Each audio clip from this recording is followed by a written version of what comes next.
안녕하세요, 김이사입니다. 오늘은 얼탱이가 없는 얘기 하나 하겠습니다. 어떤 구독자님이 문자가 왔어요. 국제결혼을 천천히 알아보고 있대요. 그래서 저한테 소개를 받고 싶답니다. 그래서 무슨 생각으로 나한테 소개를 받는다고 하지? 그래서 제가 전화 통화를 요청을 했습니다. 그래서 통화를 하는데 뭐 이 업체 저 업체 뭐 상담했던 얘기를 하시면서 자기가 국제결혼을 하려고 천천히 알아보고 있다. 근데 자기는 속성결혼에 거부감이 있고 천천히 이제 알아봐서 연애하면서 결혼하고 싶다. 그런 얘기를 하시대요. 그래서 제가 그랬어요. 그럼 본인의 준비를 먼저 하시고 그 다음에 어느 정도 결혼이 마려우면 그때 하시는 건 어떠냐. 그런 취지로 얘기를 했어요. 아니 저도 아는 사람이 몇 명 있긴 한데 이게 결혼이라는 게 결혼할지 안 할지도 모르는 사람을 어떻게 소개를 하냐.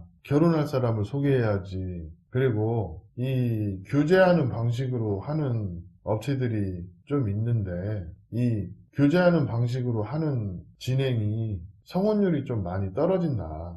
평균적으로 보면 반 이상은 한 번 정도는 재추진을 한다. 그 이유가 베트남 여자하고 교제를 진행을 한다는 거는 한편으로는 많은 분들이 여자가 좀 아니다 싶으면 바꿔야겠다. 이런 생각들을 많이 하시거든요. 실제 그래요. 왜?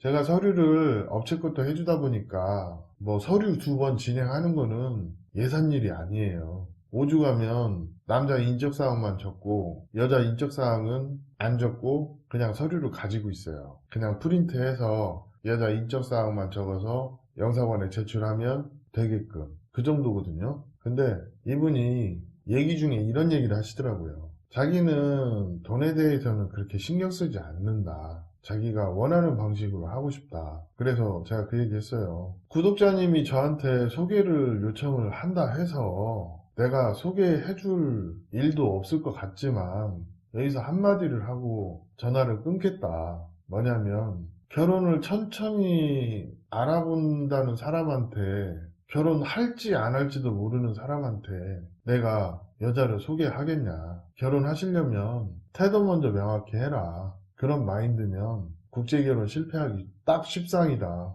그런 얘기하고 저는 소개할 일 없으니까 전화 끊겠습니다. 하고 전화를 끊었죠. 그렇잖아요. 생판 모르는 사람이 전화해서 김 이사님 여자 좀 소개시켜 주세요. 그렇게 말해놓고 이제 결혼을 천천히 알아보려고 합니다. 그러면서 교제를 하면서 천천히 결혼을 하겠다. 제가 아는 지인이 그렇게 부탁을 하면 뭐 해줄 수도 있어요. 근데 내가 이 사람이 누군지 알고 그리고 또 결혼할지 안 할지도 모르는 사람한테 결혼하려고 준비하고 있는 여자 소개시켜줬다가 결혼이 안 되면 내가 무슨 욕을 먹으라고 그런 소개를 합니까?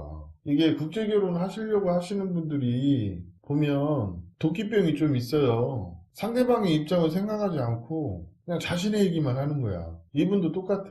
며칠 전에 그 상담이랍시고 노래방 도우미 얘기했던 그분도 똑같고 그냥 자신이 듣고 싶은 얘기를 해주는 사람하고 얘기를 하고 싶은 거야. 근데 그에 반대되는 얘기를 하면 수용하지 못하고 일단 기분이 나쁜 거지. 이게 이상과 현실의 차이라는 거예요. 제가 하는 얘기도 들을 수 없으면 국제결혼 진행 어려워요. 왜냐면 국제결혼도 어떤 테크트리가 있거든요. 그리고 남녀지간에 어떤 포지셔닝을 하기 위해서 다투기도 하고 많은 대화도 필요하고 그래야 되는데 한국 남자들은 알아가면서 결혼을 하고 싶다. 근데 베트남 여자들은 대부분 결혼할지 안 할지도 모르는데 시간 낭비하기 싫다. 그런 애들이 많아요. 아니 제 주변에 예쁘장한 애들이 몇 명 있는데 걔네들이 공통적으로 하는 말이 뭐냐면 자기 주변에도 한국 사람 좀 만날 수 있는 기회가 있긴 있대요. 근데 그 사람이 누군지 알고 만나냐는 거야.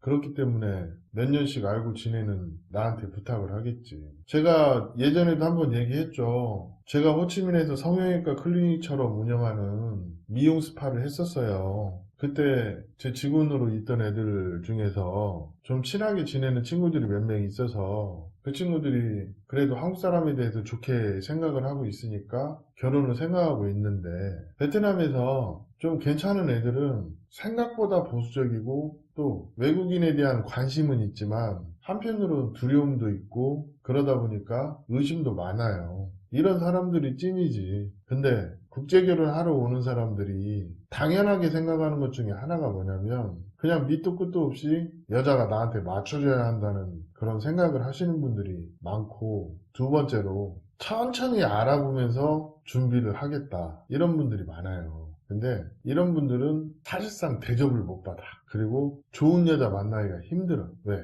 나는 여자에 대해서 확신이 있으면 그때 결혼하겠다 그런 의미로 얘기하는 그런 거 내가 이해를 못하는 게 아니에요. 근데 여자는 여자 입장에서 이 남자가 나랑 결혼을 하겠다니까 그 사람이 내 남자친구가 되고 남편이 되는 거예요. 적어도 내가 결혼을 선택할 때는 이 남자한테 인정받는 여자이고 싶은 거예요. 그런 심리를 잘 모르니까 좋은 여자들을 놓치고 그렇게 좋지 않은 선택을 하게 되는 거죠. 말은 잘 안 통하지만 남자가 하는 행동 보고 알아요. 이 40대 중반, 후반, 50대 초반, 중반 이런 남성들 중에 막상 맞선을 보면 맞선 태도가 안 좋은 분들이 되게 많거든요. 그냥 뒷짐지고 그냥 나무 일 하는 것처럼 성의 없게 보이는 그런 분들이 되게 많아요. 맞선을 진행하다 보면 마음에 든다는데 표현에 인색하고 여자 리드할 줄도 모르고 이런 분들이 의외로 많아요. 이런 분들이 자기가 생각하는 거하고는 다르게 여자들에게 오해를 사고 대접을 못 받습니다. 국제결혼 하시려면 일단 나이 버리시고 내가 먼저 적극적으로 상대방한테 어필을 해야 돼요. 국내 결혼은 지금 남자가 갑입니다. 근데 베트남 국제결혼은 통상적으로 남자들이 어리고 예쁜 여자랑 결혼하려고 하다 보니까 여자가 갑이에요. 왜 갑이라고 하는 줄 아세요? 결혼에 다른 의도가 있는 여자는 어떤 상황에서든 오케이를 하지만 진짜 결혼해서 가족을 만들려고 하는 여자들은 대부분 따지는 게 많고 또 어떤 선택을 함에 있어서 신중한 여자들이 많아요. 근데 막상 여자 앞에 가면 트롤짓 하시는 분들이 많아요. 근데 우리한테는 나 여자 많이 만나봤고 뭐 국제결혼 할 때는 여자가 이래야 된다. 근데 그 얘기들이 현실하고 너무 멀리 있는 그런 얘기들만 하니까 베트남 여자들이 공감을 못하는 거고, 또 처음 만난 초면에 해야 할 말이 있고 안 해야 할 말이 있는데 이런 거 구분 없이 얘기하니까 베트남 여자들이 어이없어 하거나 매너 없다고 그렇게 얘기하시는 베트남 여자들도 있어요. 근데 본인은 뭐가 잘못됐는지조차 모르시는 분들이 많다 보니까 이런 분들은 여자 안 만나봤구나, 아니면 정신세계가 독특하구나, 왜 그 나이 먹도록 결혼을 못하고 혼자 사는지 그냥 그 몇 마디로 우리가 이해를 해버린다니까요. 상대 입장에서는 내가 몇 마디 안 들어보고 얘기 자른다고 할 수도 있겠지만 제가 국제결혼 진행만 1000건 가까이 했어요. 그리고 남자 나이가 50이 넘으면 적어도 대충 어떤 성향의 사람인지 판단할 수 있는 그런 눈이라는 게 생겨요. 상대가 나를 기만하는지 아니면 나에게 진심인지 그 정도도 구분 못하면 이 업을 하지 말아야지. 그리고 제가 이 업을 손을 떼려고 하는 가장 큰 이유 중에 하나가 뭐냐면 상대방의 단점을 정확하게 얘기해주고 그를 보완해주는 게 사실은 국제결혼에서 필요한데 그런 얘기를 해주면 못 받아들이고 화를 내고 되지도 않는 얘기를 하시는 분들이 너무 많다 보니까 이게 경우에 따라 상담도 성립이 안 되는 거예요. 자, 10명 상담해요. 그러면 한 7, 8명은 고맙다고 그래요. 근데 한두 명은 오히려 나한테 욕을 해. 아니, 세상 이치가 어떻게 듣고 싶은 얘기만 듣고 살아요. 저도 경우에 따라서 미안합니다, 죄송합니다 그렇게 해야 되는 상황이 한두 번이겠냐고요. 그리고 본인이 상담을 요청을 한다는 거는 나에게 조언을 구하려고 전화를 한 거 아니에요? 그럼 조언을 들을 줄도 알아야지. 왜 현실을 얘기해 주는데 화를 내냐고, 기분 나빠하고. 그럴 건 뭐하러 전화했어? 그러면 내가 생판 모르는 사람한테 초면에 그 사람 똥꼬 빨아줘야 되나요? 내가 영업하는 입장도 아닌데.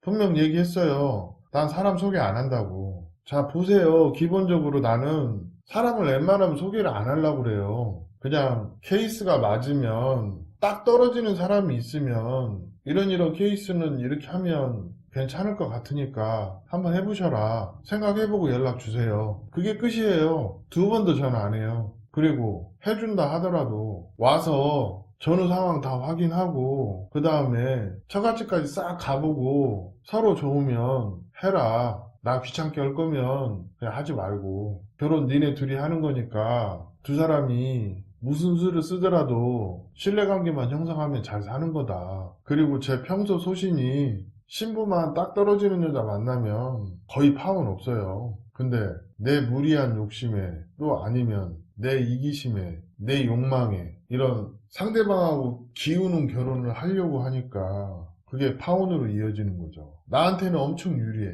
근데 여자 입장에서는 너무 기우는 결혼이야. 그걸 한국 남자들이 너무 당연하게 생각하다 보니까 이런 분들이 현실 감각이 없고 결혼을 어렵게 하는 겁니다. 결혼 참 쉽게 하시는 분들도 많아요. 그래서 제가 한국 남자들한테 상황 판단하고 결혼하시라고 하는 거예요. 김 이사님, 저 꼭 결혼하고 싶은데 좋은 여자 있으면 소개시켜 주세요. 그럼 해드려요. 근데 국제결혼 천천히 해보려고 하는데요. 소개시켜 줄 수 있나요? 결혼을 할지 안 할지 모르는 그런 사람은 저한테 소개 요청하지 마세요. 오늘 이야기는 여기까지 하겠습니다. 감사합니다.